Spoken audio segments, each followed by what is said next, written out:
Hello students, welcome to our YouTube channel Education Point Coaching Classes. Students, today we are going to do worksheet number 16. It is of subject English, class 10 and dated 12th August 2021.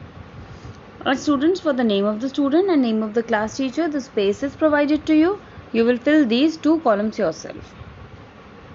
Okay, so let's move further and see what's there in the worksheet.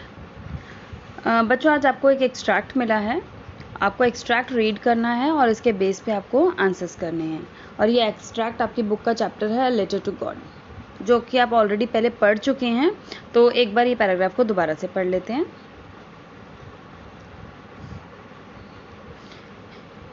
The house, the only one in the entire valley, sat on the crest of a low hill. तो यहाँ पर जो बताया गया, जो person है उसका जो हाउस है वो कहाँ पर है, वो crest of a low hill, तो टॉप ऑफ द लो हिल के जो टॉप पर उसका घर है. From this height one could see a river and the field of ripe corn dotted with flowers that always promised a good harvest. और उस ऊंचाई से जो है हम इजीली रिवर को भी देख सकते हैं. और राइप कॉर्न जो है, जो कॉर्न होते हैं मक्के के दाने, तो उसके जो फील्ड हैं वो हम देख सकते हैं. और उस कॉर्न की जो फील्ड है उसके ऊपर छोटे छोटे फ्लावर्स आए हुए हैं. और उन फ्लावर्स को देखकर हम ये बता सकते हैं कि जो फील्ड है वो हमें गुड हार्वेस्ट देगी. ठीक है. The only thing the earth needed was a downpour और एट लीस्ट अ शावर. और उस फील्ड में हमारे पास अभी जो अच्छी क्रॉप तो ग्रो हो रही है, बट उस अर्थ को क्या नीडेड है, एक डाउनपोर. डाउनपोर मीन्स बारिश. तो बारिश का जो पानी है, जो जैसे ही आपको पता है कि जो क्रॉप्स ग्रो होती हैं तो उसको रेनफॉल की ज़रूरत होती है, तो डाउनपोर की ज़रूरत है, या एटलीस्ट शावर. अगर कुछ शावर ही हो जाए, हल्का सा छोटा सा शावर भी हो जाए, तब भी वो इनफ है. तो सिर्फ उस अर्थ में डाउनपोर की रिक्वायरमेंट है. Through out the morning Lencho was, who knew his fields intimately, had done nothing else but see the sky towards the northeast. और पूरी मॉर्निंग जो है लेंचो कुछ नहीं कर रहा था, बस सिर्फ अपनी फील्ड्स की तरफ देख रहा था और आसमान की तरफ देख रहा था. And he was pointing towards north east. Now we are really going to get some water woman. The woman who was preparing supper replied yes God willing.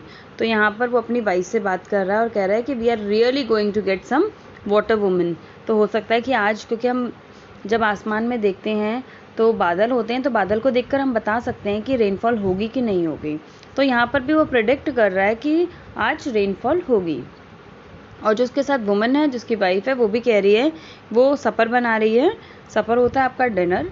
तो वो भी कह रही है येस, अगर भगवान की इच्छा होगी तो आज बारिश ज़रूर होगी. Okay. It was during the meal that just as Lencho has predicted big drops of rain began to fall.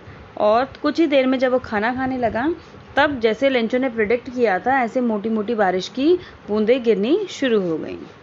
With a satisfied expression he regarded the field of rice corn with flowers draped in a curtain of rain. और बहुत ही वो satisfied था कि मुझे सिर्फ एक डाउनपॉर ही चाहिए थी और वो मेरी भगवान ने इच्छा पूरी कर दी. और ऐसे जब वो अपने फील्ड की तरफ देख रहा है तो कह रहा है कि राइप कॉर्न जो हैं और जो फ्लावर्स हैं वो ऐसे लग रहा है जैसे रेन के कर्टन में, जैसे वो ये पूरा आपका ग्राउंड है तो उसके चारों तरफ जो है रेन ही रेन हो रही है, तो उसने उसको अपने कर्टन के अंदर छुपा लिया है. But suddenly a strong wind began to blow.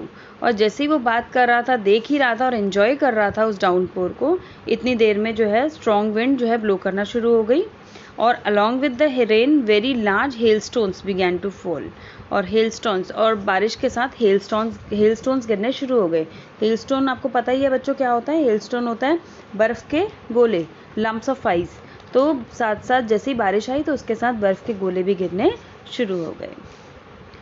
These truly did resemble new silver coins. और ये किसकी तरह लग रहे थे, जो हेलस्टोन, न्यू सिल्वर कॉइन्स की तरह लग रहे थे.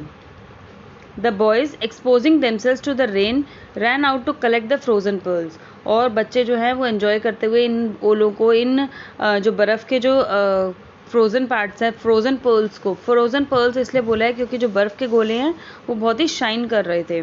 और उसने लेंचो ने इसको सिल्वर कॉइन्स भी कहा है. तो सब बच्चे उसको, बर्फ़ को कलेक्ट करने के लिए बाहर आ गए थे और एंजॉय कर रहे थे. Not a leaf remained on the tree, और इतनी तेज़ बारिश हो रही थी कोई भी ट्री लीफ पेड़ों पर नहीं बची। The corn was totally destroyed, और जो कॉर्न के फील्ड से जो इतनी अच्छी हमारी जो क्रॉप जो ग्रो हो चुकी थी वो सब डिस्ट्रॉय हो गई।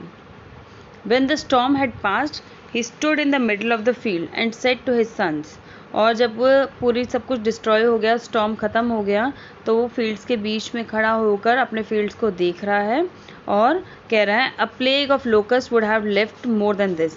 और जो प्लेग ऑफ लोकस्ट आपके एक तरह से ग्रास हॉपर्स होते हैं, जब वो ग्रास हॉपर्स जो हैं वो फील्ड में आ जाते हैं तो आपके फील्ड को ख़राब कर देते हैं। ठीक है, तो वो यही कह रहा है कि उसको कंपेयर कर रहा है कि जिस तरह से हेलस्टॉर्म ने उसकी जो फील्ड को ख़राब कर दिया, उसी तरह जो लोकस्ट हैं वो भी उसके फील्ड को ख़राब कर देते हैं, तो दोनों ही इक्वली हैं। ओके, तो चलिए देखते हैं बच्चों इनके क्वेश्चन आंसर्स। आई होप आपको ये छोटा सा पैराग्राफ, जो ईजी सा पैराग्राफ समझ में आ गया होगा। First question, where was Lencho's house situated? Lencho का हाउस कहाँ पर था? अभी हमने पढ़ा क्रेस्ट पर, तो क्रेस्ट होता है top of the hill. Okay, second question, pick the option that is not true about Lencho according to the extract. Extract read करने के बाद आपको बताना है कि कौन सा ऑप्शन ट्रू नहीं है। Lencho was hard working farmer, ये तो ट्रू है, वो बहुत ही हार्ड वर्किंग था। Lencho was looking for a good harvest this time, उसको उम्मीद थी कि इस बार अच्छी हार्वेस्ट होगी, हाँ ये भी ट्रू है, ये भी वो एक्सपेक्ट कर रहा था। Third, Lencho was quite happy after the rain was over. Rain जब ओवर हो गई तो लेंचो बहुत हैप्पी था, नहीं वो सैड था, क्योंकि उसके फील्ड जो है पूरे डिस्ट्रॉय हो गए थे। And Lencho was having supper while it rained, और जब बारिश शुरू हुई तो वो सपर ले रहा था, येस इट इज़ ट्रू। तो इससे हमारे क्वेश्चन का आंसर होगा C part, was quite happy after rain was over. So this is not true about Lencho. Okay, now question number third, the field of corn dotted with flowers. अभी हमने paragraph में पढ़ा कि जो corn fields है वो flowers की तरह डॉटेड दिख रहे थे, तो इसका मीनिंग क्या है? Not a single flower was bigger than a dot, कि जो कोई भी जो सिंगल फ्लावर है वो डॉट से बड़ा नहीं है, यानी कि डॉट जितने फ्लावर्स हैं। Second, the flowers were scattered और अक्रॉस, पूरे फील्ड में जो फ्लावर्स हैं वो स्कैटर्ड है, स्कैटर्ड मीन्स चारों तरफ बिखरे हुए हैं। C part, the flowers were shape like dots, जो फ्लावर्स की शेप्स है वो डॉट्स की तरह थी। या फिर the flowers had shrunk in size, या फ्लावर्स का जो साइज़ है वो श्रंक हो गया था, वो फ्लावर जो है बड़ा जो फ्लावर होता है वो छोटा डॉट की फॉर्म में आ गया था।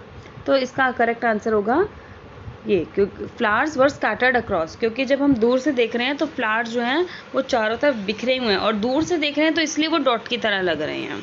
ठीक है, तो it means the flowers were scattered across. Now fourth part, what was the only thing that the earth needed according to Lencho? Lencho के अकॉर्डिंग क्या एक चीज़ थी जो ज़रूरत थी? शावर, रेनफॉल, स्ट्रॉन्ग विंड्स और सनलाइट। किसकी ज़रूरत थी इसको? शावर की। What did Lencho compare the large rain drops with? तो लार्ज रेन ड्रॉप, जैसे जैसे मोटी बारिश की बूंदें आई तो उसने उसको किससे कंपेयर किया?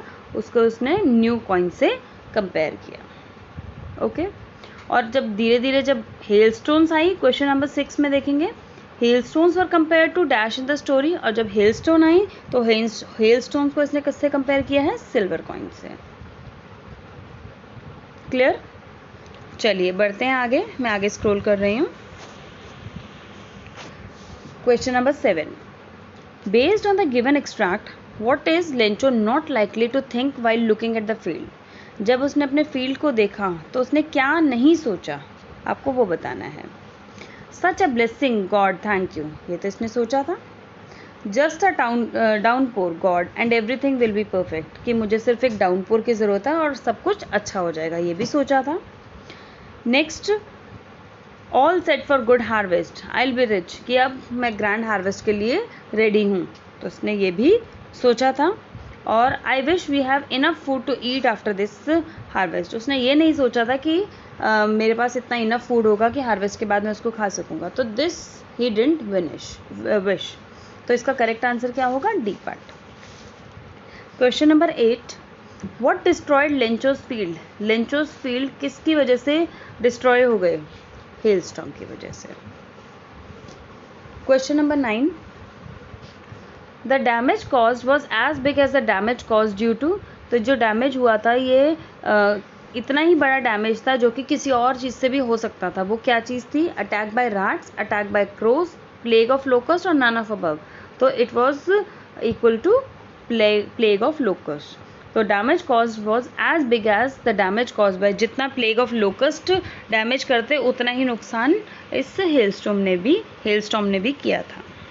ठीक है, सो आई होप आपको ये इजी सी वर्कशीट समझ में आ गई होगी।